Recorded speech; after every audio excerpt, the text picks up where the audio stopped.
SB news channel प्रस्तुत आजच्या ठळक घडामोडी।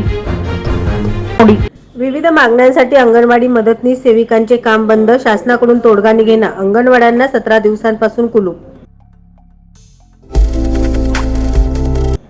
शेतकऱ्यांच्या कष्टाचे चीज पंढरपुरात 200 ते 240 रुपये किलो दराने विक्री, बाजारात हरभरा भाजीला सर्वाधिक भाव। कोरोनाचा JN1 उपप्रकार चिंतेची बाब, WHOचा इशारा, सार्वजनिक आरोग्याला धोका नाही।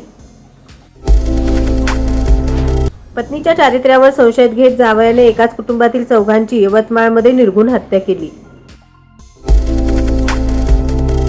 देशाच्या विरोधात बोलल्यास शिक्षा, मॉब लिंचिंगला फाशी, 3 फौजदारी सुधारित कायदे लोकसभेत मंजूर।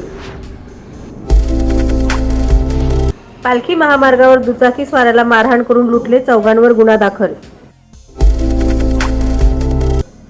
अनुकंपा तत्वावर नोकरी मिळवण्याच्या उद्देशाने खोटी कागदपत्रे दाखवून नोकरी महापालिका कर्मचाऱ्यावर गुन्हा दाखल। मिळकत कर थकबाकीसाठी बाळे परिसरातील ऑर्केस्ट्रा बारसह परमिट रूम केले सील। राष्ट्रीयकृत बँकेसमोर चोरट्यांकडून पिशवीतील 60,000 रुपये लंपास। ही घटना भद्रावती पेठेतील सेंट्रल बँक ऑफ इंडियाच्या शाखेत घडली। अट्टल मोटारसायकल चोर उमरगा पोलिसांच्या गळाला, 5 मोटारसायकलची चोरी आरोपीकडून कबुली।